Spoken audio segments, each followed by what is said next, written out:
Hello दोस्तों, स्वागत है आपका हमारे YouTube channel Sunday study point पे। दोस्तों, आपके लिए लेकर रहे हैं हरियाणा सामान्य ज्ञान से संबंधित महत्वपूर्ण क्वेश्चन।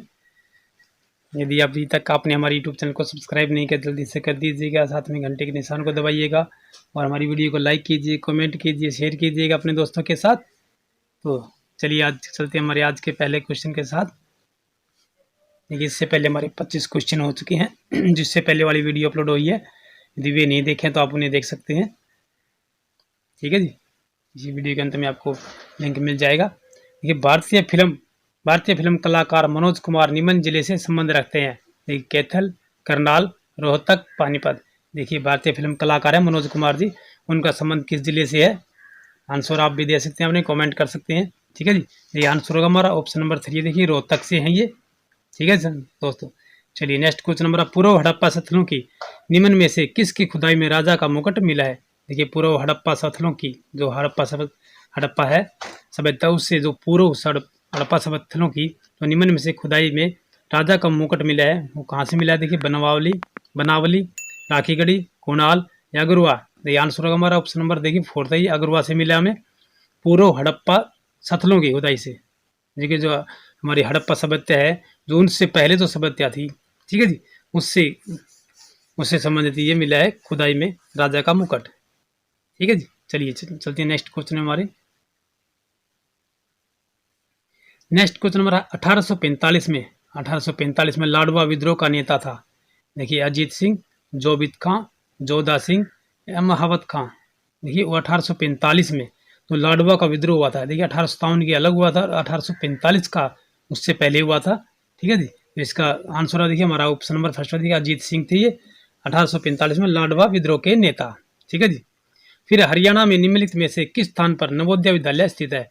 टीटाराम, कैथल, देवराला भिवानी, ओडन, सिरसा, उपरोक्त सभी। देखिए, देवराला भिवानी में है। ठीक है दोस्तों, इसमें देखिए आंसर हमारा ऑप्शन नंबर 4 थी। देखिए, उपरोक्त सभी में है।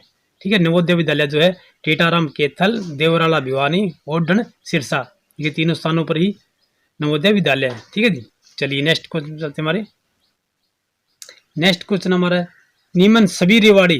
देखिए, नीमन सभी रेवाड़ी जिले की तहसील है, सिवाय एक के नहीं है। ठीक है, देखिए रेवाड़ी, कोसली, नूह या बावल। देखिए, रेवाड़ी में तहसील है, कोसली में भी है, बावल में भी है। ठीक है जी दोस्तों, किंतु नूह में नहीं है। ठीक है, नूह में अभी तक तहसील नहीं बनी है। चलिए नेक्स्ट क्वेश्चन चलते हमारे। नेक्स्ट क्वेश्चन हमारा डॉक्ट्रिन। देखिए, डॉक्ट्रिन ऑफ लैप्स नामक नीति किसने आरंभ की थी? डॉक्ट्रिन ऑफ लैप्स यानी कि जिसे लैप्स की नीति कहा जाता है, किसने लागू की थी? आंसर हमारा ऑप्शन नंबर फर्स्ट हुआ, देखिए लॉर्ड डलहौजी ने की थी ये। ठीक है जी, चलिए नेक्स्ट क्वेश्चन हमारा चौरी चौरा नामक स्थान कहाँ है? मेरठ, आगरा, गोरखपुर या इलाहाबाद। ये आंसर हमारा ऑप्शन नंबर देखिए थर्ड होगा, ये तीसरा है, गोरखपुर में चौरी चौरा नामक स्थान। ठीक है जी, जो चौरी चौरा कांड हुआ था ना, ठीक है जी, ये वही है चौरी चौरा। चलिए नेक्स्ट क्वेश्चन हमारा मंत्री परिषद में कितने सत्र के मंत्री होते हैं? मंत्री परिषद में कितने सत्र के मंत्री होते हैं? देखिए, आंसर हमारा 2, 4, 3, 5 आंसर हमारा ऑप्शन नंबर 3 देखिए 3 होते हैं। मंत्री परिषद में कितने सत्र के मंत्री होते हैं? 3 सत्र के मंत्री होते हैं। भारतीय संसदीय व्यवस्था में संसद का कौन सा सत्र सबसे कम समय तक चलता है? बजट सत्र, मानसून सत्र, शीतकालीन सत्र या इनमें से कोई नहीं। आंसर हमारा ऑप्शन नंबर 3 हुआ, देखिए शीतकालीन सत्र, जो यह भारतीय संसदीय व्यवस्था में संसद का सबसे कम समय तक चलने वाला सत्र है, ये शीतकालीन सत्र। चलिए नेक्स्ट क्वेश्चन चलते हमारे। नेक्स्ट क्वेश्चन हमारा भारतीय अर्थव्यवस्था के उदारीकरण का अग्रदूत किसको कहा जाता है? भारतीय अर्थव्यवस्था के उदारीकरण का अग्रदूत किसी को कहा जाता है? ये आंसर हमारा ऑप्शन नंबर फर्स्ट है, देखिए अब डॉक्टर मनमोहन सिंह को कहा जाता है ये। चलिए नेक्स्ट क्वेश्चन हमारा, सॉरी दोस्तों, हमारे देश में भुगतान हेतु चेक उनके जारी करने की तारीख से कितने समय के लिए वैध रहता है? देखिए, हमारे देश में भुगतान हेतु चेक जो है जो जारी करते हैं, वो जारी करने की तारीख से लेकर कितने समय तक वैध रहता है? ये 3 महीने, 5 महीने, 4 महीने या 6 महीने। ये आंसर हमारा ऑप्शन नंबर फर्स्ट हुआ, देखिए 3 महीने तक जो हम चेक जारी करते हैं किसी को देने के लिए, वो 3 महीने तक ही वैध होता है, उसके पास अवैध हो जाता है ये। ठीक है जी, चलिए नेक्स्ट क्वेश्चन हमारा मेक इन इंडिया कार्यक्रम का लोगो क्या है? देखिए मेक इन इंडिया, तो मेक इन इंडिया का जो लोगो है हमारा वो क्या है? चीता, शेर, हाथी या बारहसिंगा? ये आंसर हमारा ऑप्शन नंबर सेकंड, देखिए 12 शेर है ये हमारा। ठीक है जी, मेक इन इंडिया कार्यक्रम का लोगो। चलिए नेक्स्ट क्वेश्चन चलते हैं हमारे। नेक्स्ट क्वेश्चन हमारा, विश्व का सबसे बड़ा द्वीप समूह कौन सा है? Sweden, Greenland, Philippines, Indonesia? देखिए आंसर हमारा ऑप्शन नंबर 3 है, देखिए फिलीपींस है ये विश्व का सबसे बड़ा द्वीप समूह है ये। ठीक है जी, चलिए नेक्स्ट क्वेश्चन चलते हैं हमारे। नेक्स्ट क्वेश्चन हमारा, सुनामी किस भाषा का शब्द है? सुनामी जो है ये शब्द किस भाषा का शब्द है? ये चीनी, जापानी, डच या अंग्रेजी? देखिए आंसर हमारा जापानीज भाषा का ये सुनामी शब्द। ये विश्व का सबसे ऊंचा जलप्रपात कौन सा है? एंजिल, स्टैनली, नियाग्रा या बोयोमा? आंसर हमारा ऑप्शन नंबर फर्स्ट है, देखिए एंजिल जो जो ये जलप्रपात है ये विश्व का सबसे ऊंचा जलप्रपात है। चलिए नेक्स्ट क्वेश्चन चलते हैं हमारे। नेक्स्ट क्वेश्चन हमारा, थैलेसीमिया। देखिए थैलेसीमिया एक वंशानुगत बीमारी है जो निम्नलिखित को प्रभावित करती है। थैलेसीमिया एक वंशानुगत बीमारी है जो प्रभावित करती है फेफड़े, दिल, रक्त या दिमाग? ये आंसर हमारा ऑप्शन नंबर 3 होगा, देखिए रक्त को प्रभावित करती है। थैलेसीमिया एक वंशानुगत बीमारी है। चलिए नेक्स्ट क्वेश्चन हमारा, निम्न में से किस पेड़ की छाल मसाले के रूप में प्रयोग की जाती है?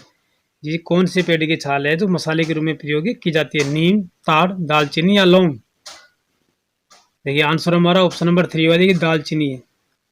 ये दालचीनी का पेड़ होता है उसकी छाल जो होता है मसाले के रूप में प्रयोग की जाती है। चलिए नेक्स्ट क्वेश्चन चलते हैं हमारे। प्रकाश वर्ष निम्न में से किसकी की इकाई है? देखिए ये दूरी की, ये प्रकाश की तीव्रता की भी नहीं है, समय की नहीं है, दूरी की है, द्रव्यमान की है? किसके दोस्तों? आंसर हमारा देखिए दूरी की है। कितनी प्रकाश वर्ष दूर हमसे चंद्रमा है या पृथ्वी से हमारे प्लूटो है, ठीक है ना, या सूर्य हमारे प्रकाश वर्ष कितनी दूरी से है, हमारी पृथ्वी से कितनी दूरी पर है ये? जिनको कहेंगे भाई 1 प्रकाश वर्ष है, 2 प्रकाश वर्ष है, ये दूरी का मात्रा का ये प्रकाश वर्ष। ठीक है जी, चलिए नेक्स्ट क्वेश्चन हमारा, किसी बिजली की इस्त्री को गर्म करने के लिए किस धातु का प्रयोग किया जाता है? तांबा, जस्ता, लोहा, नाइक्रोम? देखिए आंसर हमारा ऑप्शन नंबर 4 का, देखिए नाइक्रोम। ये इस्त्री आप समझ नहीं हो तो ये जो प्रेस करते हैं ना हम कपड़े को, उसको क्या रखे इस्त्री है। ठीक है जी, किसी बिजली की इस्त्री को गर्म करने के लिए किस धातु का प्रयोग किया जाता है? यहाँ पर आप प्रेस कर सकते हो, आजकल प्रेस ही के लिखते हैं, सभी कहते हैं, इस्त्री कोई नहीं कहता।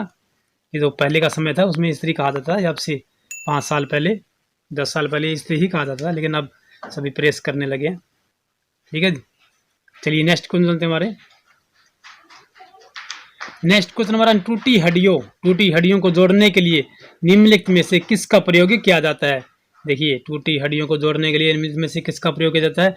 आंसर देखिए हमारा ऑप्शन नंबर फर्स्ट है, प्लास्टर ऑफ पेरिस का किया जाता है, जिसे पीओपी कहते हैं, जो मकानों में भी करवाई जाती है पीओपी। ठीक है दोस्तों, चलिए नेक्स्ट क्वेश्चन चलते हैं हमारा। प्रथम विश्व पर्यावरण दिवस किस वर्ष मनाया गया था? जो प्रथम विश्व पर्यावरण दिवस है किस वर्ष मनाया गया? 1970 ईस्वी, 1971 ईस्वी, 1972 ईस्वी या 1973 ईस्वी? देखिए आंसर हमारा ऑप्शन नंबर 4 होगा, देखिए 1973 ईस्वी में प्रथम विश्व पर्यावरण दिवस मनाया गया था। चलिए नेक्स्ट क्वेश्चन चलते हैं हमारे।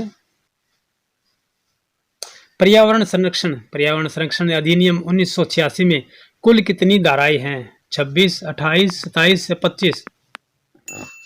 देखिए पर्यावरण संरक्षण अधिनियम 1986 में कुल कितनी धाराएं हैं? आंसर हमारा ऑप्शन नंबर फर्स्ट होगा, देखिए 26 धाराएं हैं इसमें। नेक्स्ट क्वेश्चन हमारा, फिटकरी का प्रयोग किस रूप में होता है? फिटकरी का प्रयोग किस रूप में होता है? उर्वरक, पीड़ाहारी, जल शोधक, कीटाणु नाशक? आंसर हमारा ऑप्शन नंबर 3 होगा, जल शोधक। जब कहते हैं ना मृदु जल होता है उसमें फिटकरी डाल दी जाए, या उसको उबाल दिया जाए तो उसमें जो फिटकरी डाल देते हैं तो वो मृदु जल स्वस्थ जल हो जाता है। जैसे हमें जो जमीन से जो बोरिंग का पानी निकालते हैं उसको मृदु जल बोला जाता है। ठीक है जी, अगर उसमें फिटकरी डाल देते हैं तो वो पीने योग्य हो जाता है, सही काम में लेने हो जाता है। ठीक है, ये शराब का व्यसन हानिकारक है। ये शराब का व्यसन यानी कि शराब को पीना हानिकारक है, क्योंकि इससे कैंसर हो जाता है, यकृत में प्रोटीन का भंडार हो जाता है, रुधिर में शर्करा का स्तर बढ़ जाता है, यकृत में अतिरिक्त वसा का भंडार हो जाता है।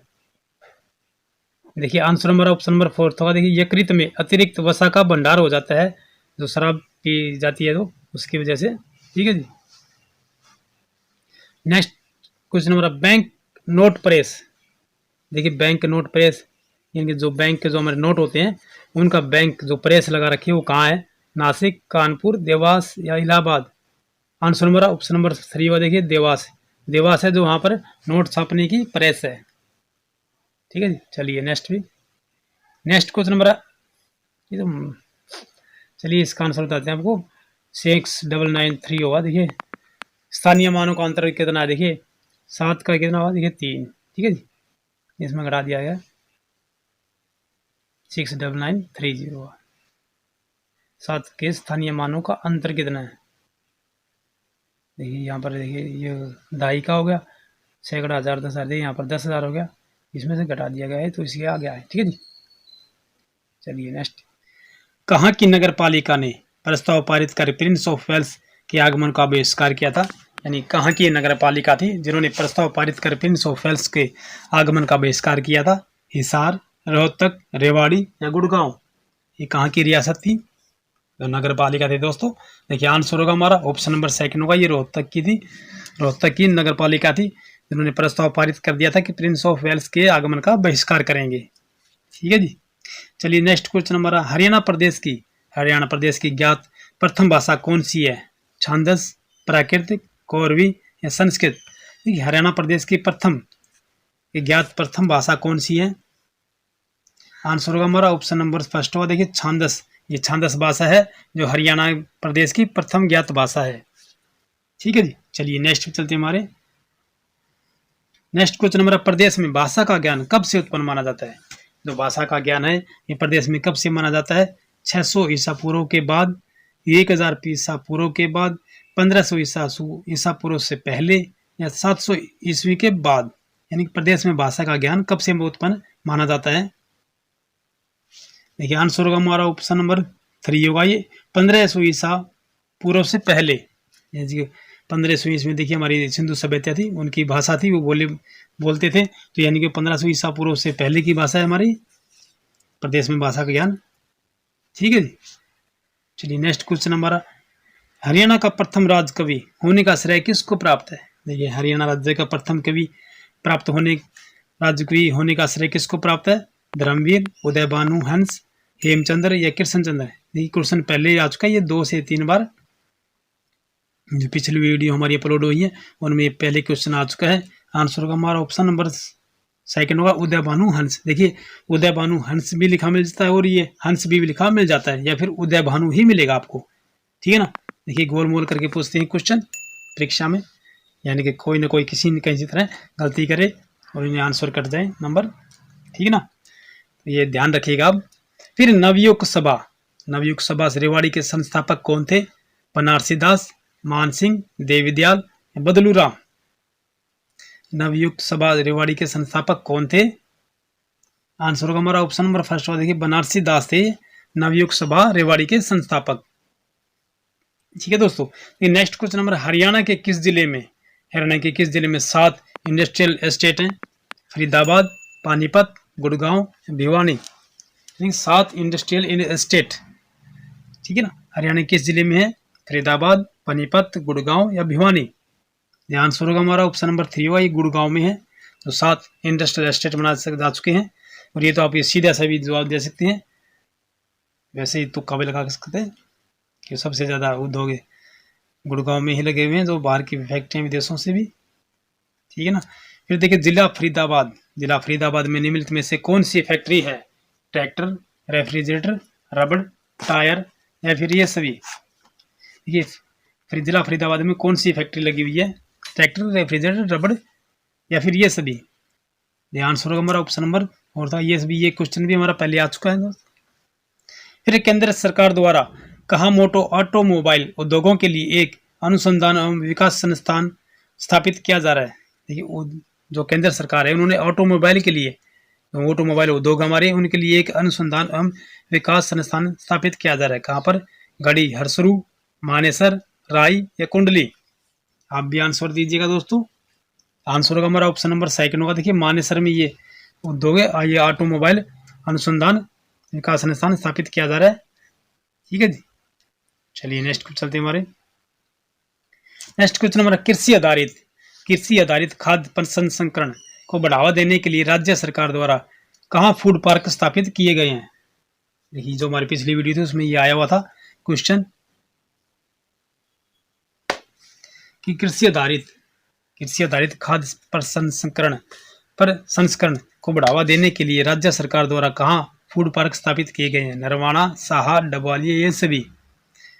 देखिए आंसर होगा हमारा ऑप्शन नंबर 4 होगा ये सभी, यानी कि नरवाना में, साहा में, डबवाली में, करनाल में इन्होंने फूड पार्क स्थापित किए हैं। ठीक है ना दोस्तों। चलिए नेक्स्ट क्वेश्चन चलते हैं हमारे।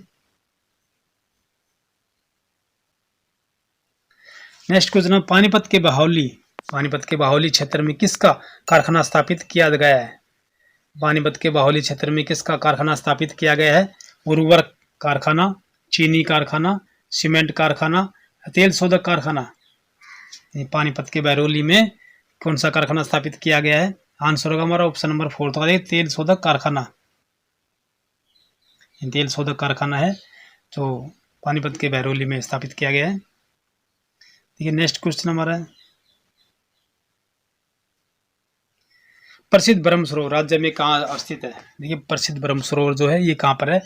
जींद, महेंद्रगढ़, कुरुक्षेत्र या सोनीपत। इसका तो आंसर सभी को पता होगा दोस्तों। ब्रह्म सरोवर जो ये कुरुक्षेत्र में है। ठीक है। चलिए नेक्स्ट क्वेश्चन नंबर हरियाणा के किस जिले को तीर्थराज के नाम से जाना जाता है। हरियाणा के किस जिले को तीर्थराज के नाम से जाना जाता है। भिवानी, कुरुक्षेत्र, यमुनानगर या रोहतक। तीर्थराज के नाम से किसे जाना जाता है। आंसर होगा हमारा ऑप्शन नंबर 2 होगा ये कुरुक्षेत्र को जाना जाता है तीर्थराज के नाम से। चलिए नेक्स्ट क्वेश्चन हमारा कुरुक्षेत्र के प्रसिद्ध ब्रह्म सरोवर को निर्माण किस राजा ने करवाया था। राजा कुरु, राजा भरत, पांडव या अशोक। कुरुक्षेत्र के प्रसिद्ध ब्रह्म सरोवर का निर्माण किस राजा ने करवाया था। देखिए आंसर होगा हमारा ऑप्शन नंबर 1 होगा ये राजा कुरु ने करवाया था। ठीक है दोस्तों, ये राजा कुरु के द्वारा इसका प्रसिद्ध ब्रह्म सरोवर का निर्माण करवाया गया था। देखिए नेक्स्ट क्वेश्चन हमारा भगवान श्री विष्णु का स्थायी निवास स्थान सन्निहित तीर्थ स्थल किस जिले में अवस्थित है। देखिए भगवान श्री विष्णु जी हैं उनका स्थायी निवास बताया जाता है ये सन्निहित तीर्थ। ये कहा किस जिले में है। कैथल, पानीपत, फरीदाबाद या कुरुक्षेत्र। सन्निहित तीर्थ आंसर होगा हमारा ऑप्शन नंबर 4 होगा ये कुरुक्षेत्र में सन्निहित तीर्थ। ठीक है। चलिए नेक्स्ट क्वेश्चन चलते हैं हमारे। फिर भगवान श्री कृष्ण ने किस स्थान पर अर्जुन को गीता का उपदेश दिया था। पहवा तीर्थ, मार्कंडे तीर्थ, ज्योतिसर सरोवर या प्राची तीर्थ। देखिए आंसर हमारा ऑप्शन 3 होगा ये ज्योतिसर सरोवर है ये कुरुक्षेत्र में। कुरुक्षेत्र से जो ब्रह्म सरोवर उससे 5 किलोमीटर दूर पर लगता है ये ज्योतिसर सरोवर। बहुत ही सुंदर रमणीय स्थान है, कभी जाएं तो देखिएगा आप भी। चलिए नेक्स्ट क्वेश्चन में हमारे। नेक्स्ट क्वेश्चन हमारा अंबाला जिले में प्रसिद्ध तीज का मेला किस माह में आयोजित किया जाता है। जो तीज आती है कौन से महीने में आती है। सावन महीने में आती है तो सभी को ही पता होगा है ना। तीज की कोथली देनी जाती है हमारी हरियाणा में रिवाज है कोथली की। ठीक है ना, ये श्रावण महीने में आती है तीज। फिर प्रसिद्ध शारदा देवी का मेला हरियाणा के किस जिले में आयोजित किया जाता है। जो प्रसिद्ध शारदा देवी का मेला है हरियाणा के किस जिले में आयोजित किया जाता है। ये रोहतक, भिवानी, अंबाला या झज्जर। ये आंसर होगा हमारा ऑप्शन नंबर 3 होगा ये शारदा देवी का मेला अंबाला में लगाया जाता है। चलिए नेक्स्ट चलते हैं हमारे। नेक्स्ट क्वेश्चन हमारा है अंबाला के केसरी नामक स्थान पर भाद्रपद माह में कौन सा मेला लगता है। यानी भादवे में अंबाला के केसरी नामक स्थान पर भादवे में कौन सा मेला लगता है। तीज का मेला, काली माता का मेला, वामन द्वादशी का मेला या गोगा नवमी का मेला। केसरी नामक स्थान पर अंबाला के कौन सा मेला लगता है। ये आंसर होगा हमारा ऑप्शन नंबर 4 होगा ये गोगा नवमी का मेला लगता है भादवे में गोगा नवमी का और रामदेव जी का ही मेले आते हैं सबसे बड़े। चलिए नेक्स्ट क्वेश्चन चलते हैं हमारे। हरियाणा की जलवायु किस प्रकार की है। उष्ण कटिबंधीय जलवायु, उष्ण कटिबंधीय शुष्क जलवायु, उष्ण कटिबंधीय आर्द्र जलवायु, उष्ण या उपोष्ण कटिबंधीय शुष्क महाद्वीपीय जलवायु है। क्या होगा आंसर दोस्तों। हरियाणा की जलवायु किस प्रकार की है। देखिए आंसर होगा हमारा ऑप्शन नंबर 4 होगा ये उपोष्ण कटिबंधीय शुष्क महाद्वीपीय जलवायु है। ये हमारे हरियाणा की जो है उपोष्ण कटिबंधीय शुष्क महाद्वीपीय जलवायु है।